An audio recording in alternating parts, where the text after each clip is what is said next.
নমস্কার বন্ধুরা, কেমন আছেন? আজকে একটি নতুন ব্লগে আপনাদের স্বাগত। আজকে এখানে একটি ছুটির দিন কানাডায়। সেই ছুটির দিনে কানাডা শহরটা কেমন থাকে তার একটা নিদর্শন আপনাদের একটু দেখাতে চাই। আমারও ধারণা ছিল না ছুটির দিন এখানে এত ফাঁকা, এত চুপচাপ, সবাই এখানে ছুটি মানায় বাড়িতেই প্রায়। আমার সামনে একটি মল আছে, সেখানে অন্যদিনে খুব জমজমাট, প্রচুর গাড়ি থাকে, প্রচুর মানুষজন আসে সেই মলে। আজকে ছুটির দিন সেই জায়গাটা একদম চুপচাপ, ছিমছাম, পুরো চারিদিক শূন্য, গাড়িও সেরকম নেই, সমস্ত দোকানপাট মলরা বন্ধ থাকছে, সবাই আজকে ছুটি। সমস্ত কর্মীরা যারা মলের কাজ করে তাদের সবার আজকে ছুটি। সেই ছুটির দিনে একটি মল চত্বর, যেটা অন্যদিনে খুব জমজমাট থাকে, সেইটা কিরম থাকে তার একটি নিদর্শন দেখুন। আজকে বাইরের ওয়েদারটা খুব সুন্দর, বেশ একটা ঠান্ডা ঠান্ডা হাওয়া, কিন্তু অতটাও ঠান্ডা নয়, রোদ্দুরের মধ্যে যাওয়া যাচ্ছে। টেম্পারেচারটা একটু প্লাসের দিকে উঠে গেছে অনেকটাই। সেইটার সুযোগ নিয়ে আজকে একটু বারান্দায় ঘুরে বেড়াই আর আপনাদের দেখাই আমার বারান্দা থেকে সামনের মলের চত্বরটা কেমন লাগছে আজকে। দেখুন, সুন্দর আকাশটাকে দেখুন, নীল আকাশে একে ভাসালো সাদা মেঘের ভেলা। এখানে আকাশ এত সুন্দর দেখা যায় এবং তার মধ্যে এই মেঘগুলো এত পরিষ্কার দেখা যাচ্ছে, খুব সুন্দর এই দৃশ্যটা। আমরা যারা কলকাতা থেকে এসেছি সেখানে তো আকাশ প্রায় দেখাই যায় না, সামনে এত উঁচু উঁচু বাড়ি হয়ে গিয়েছে, নীল আকাশ আর দেখাই যায় না। কিন্তু এখানে পলিউশন ফ্রি বলা যায় না, অনেকটাই কম বলতে গেলে। আর আজকে সুন্দর ওয়েদারের মধ্যে আকাশটাকে খুব সুন্দর দেখতে পাচ্ছি। দেখুন কতটা আকাশ এরকম পরিষ্কার দেখা যাচ্ছে। এবার দেখুন সামনে যে মলটার কথা বলছিলাম, এইটি একটি মল চত্বর এবং আজকে মলটি বন্ধ বলে পুরো পার্কিং লট প্রায় শূন্যই বলা যেতে পারে। গাড়ির সংখ্যা খুবই কম এবং রোদ্দুর উঠেছে, খুব সুন্দর ওয়েদার, কিন্তু মলটা পুরো ফাঁকা, পুরো মল বন্ধ। সামনে এই ওয়ালমার্টও বন্ধ আজকে। রাস্তাতেও বেশ গাড়ি কম, এই সামনের এই রাস্তাটা ব্যস্ত রাস্তা, অন্যদিনে প্রচণ্ড মাত্রায় গাড়ি চলে। আজকে ছুটির দিন বলে গাড়ির সংখ্যা বেশ কম এবং আমার এই বাড়ির নিচেই যে রাস্তাটা আছে এখানেও গাড়ির সংখ্যা আজকে বেশ কম সংখ্যক গাড়ি যাচ্ছে। দেখছেন কত কম গাড়ি আজকে। অন্যদিনে অনেক গাড়ি যায় এখান দিয়ে এবং প্রায় এই ক্রসিংগুলোতে সবসময় সিগন্যালের জন্য জ্যাম লেগেই থাকে। আজকে সেই অনুপাতে বেশ কম।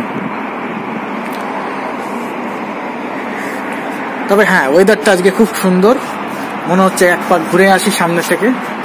দেখি, এখন তো প্রায় বিকেল বেলার দিকে হচ্ছে, ইচ্ছা করলে একটু এক রাউন্ড ঘুরে আসবো, একটু এক্সারসাইজও হয়ে যাবে, একটা ওয়াকিং। ছুটির দিনে এরকম ফাঁকায় ফাঁকায় একটু ঘুরে আসতে ভালোই লাগে।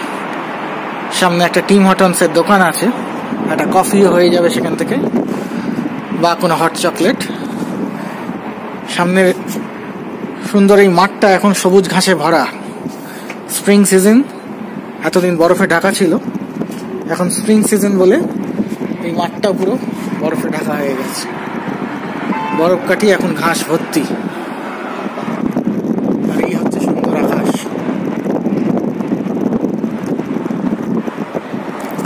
একটি ছুটির দিন, ছোটবেলায় রচনা লিখতাম, আজকে এই রচনাটা লিখতে গেলে কি যে লিখবো বুঝতে পারছি না। কেন এখানে ছুটির দিনটা এতটাই ফাঁকা, এতটাই লোক শূন্য। এমনি তো রাস্তায় লোক দেখাই যায় না প্রায়, আর এই ছুটির দিনে আরও দেখা যাচ্ছে না। অন্যদিনে কিন্তু এই মলটার সুবাদে বাড়ির মধ্যে থেকে আমি অনেক লোককে দেখতে পাই এবং ভালোও লাগে। সারাদিন এমনি তো লোক দেখা যায় না, কিন্তু এই সামনে মলটা আছে বলে অনেক লোক আসে যায় করে। কথা না হলেও দূর থেকে লোক তো দেখতে পাই, তো আজকে সেটাও পুরোই বন্ধ, কোনো লোক নেই, পুরো মল খালি এবং লোকজনও তেমন শূন্য। কয়েকজন মানুষজন এরকম হেঁটে হেঁটে যাচ্ছে, ঘুরে ঘুরে বেড়াচ্ছে, কিন্তু ওভারঅল বেশ ফাঁকা। সুন্দর ওয়েদারটা সবাই উপভোগ করছে। মার্চ মাসের শেষে এরকম একটা সুন্দর ওয়েদার। বাড়ির এদিকটা হচ্ছে পশ্চিম দিক, এখন সূর্য আস্তে আস্তে পশ্চিম দিকের দিকে ঢলে পড়ছে, বিকেলের দিক তো, তাই জন্য এখন এদিকটা বেশ রোদ্দুর এসেছে। সকালের দিকটা অতটা রোদ্দুর থাকে না, যেহেতু এটা পশ্চিম দিক। বেশ পরিবেশটা বেশ ভালো লাগছে, হাওয়াটাও দিচ্ছে অল্প অল্প, অতটা ঠান্ডা নয় তাই সহ্য করা যাচ্ছে। একটু বাদে একটু নিচে যাব, একটু ওয়াক করে আসবো, একটু হেঁটে আসবো, তাহলে একটু ভালো লাগবে। আর দেখি বাকি দিনটা কি করে কাটাই। আজকে ছুটির দিনে একটু একা একা মাঝে মাঝে একটু যদি অন্য কিছু করা যায় ভালোই লাগে। অনেকক্ষণ হাওয়াটা খেলে বেশ ঠান্ডাই লাগে। এখনো তো পুরোপুরি শীতকালটা এখানে কাটিনি। কলকাতা এখন কি গরম, আর এখানে দেখুন এখনো বেশ ঠান্ডা হাওয়া। বন্ধ করে দিতে হচ্ছে এটা। এখন নিচে একটু ওয়াক করতে বেরোলাম, ঠান্ডাটা আছে নিচটা, একটু বেশ ঠান্ডাটা আছে, তাও দিনের আলোটা আছে। রাস্তাটা ফাঁকা বললাম ছুটি বলে, তাই একটু ওয়াক করতে বেরোলাম। ওদের বাড়ির নিচটাতেই একটা সুন্দর হাঁটার জায়গা আছে, রাস্তার ধারেই ফুটপাথ, সেটা বেশ সুন্দর পরিষ্কার। ওইখানে একটু হাঁটছি। অন্যদিনও এই সময়টাই একটু একটু হাঁটতে বেরোই, ফাঁকায় ফাঁকায় বেশ একটু হাঁটা যায়। আর রাস্তাটা বেশ পরিষ্কার, তো হাঁটতে ভালো লাগে। পাশ দিয়ে গাড়ি যাচ্ছে। আজকে ছুটির দিন বলে গাড়ির সংখ্যা বেশ কম, অন্যদিন এই সময় গাড়ি অনেক বেশি থাকে। সেই জায়গাটা ফাঁকায় ফাঁকায় হাঁটে।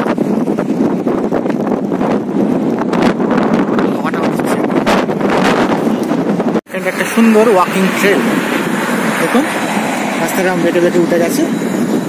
এই ওয়াকিং ট্রেলটা দিয়ে একটু হেঁটে দেখছি। এদিকটা কোনদিন আসিনি, তো এখানটা কিরকম কি আছে একটু দেখি। ওই দিকটায় খুব হাওয়া লাগছে ঠান্ডায়। এটা আমার বাড়ির পেছন দিকটা যাওয়া যায় সম্ভবত, সেটা এক্সপ্লোর করে দেখবো যে কোথায় গিয়ে উঠছি এই জায়গাটা দিয়ে গেলে। আগে এখানটা দিয়ে কোনদিন হেঁটে দেখি। এই সন্ধ্যের দিকটা করে একটু হাওয়া বেশি চলছে। হ্যাঁ, এটা আমার বাড়ির পেছন দিকটাই চলে এসেছে, বেশ ভালো জায়গাটা।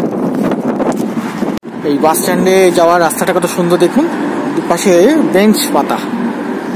সামারে এখানে বসে আপনি বেঞ্চে বসে একটু রেস্টও নিতে পারেন, বাসের জন্য ওয়েটও করতে পারেন। আবার বাস এলে আপনি সামনেই বাস স্ট্যান্ড, এখানে গিয়ে বাসটা ধরতে পারেন। এই বেঞ্চগুলো পাতা। উইন্টারে তো বাইরে যাওয়ারই সময় উপায় নেই, এত ঠান্ডা।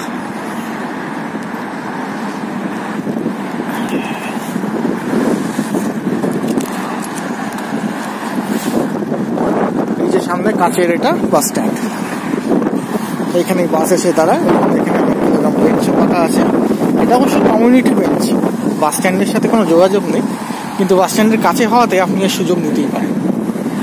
আমি অনেক সময় এই বেঞ্চে বসে ওয়েট করি, তারপর দূর থেকে বাস দেখতে পেলে বাস স্ট্যান্ডে গিয়ে বাস ধরি।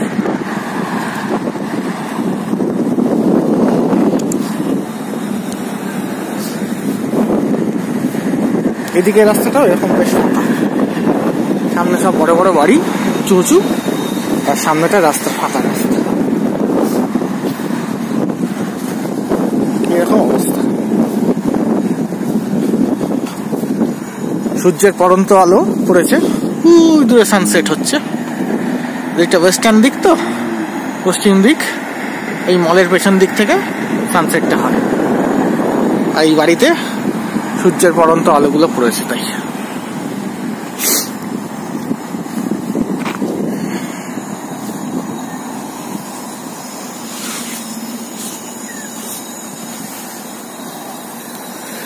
রাস্তা বেশ ফাঁকা আজকে।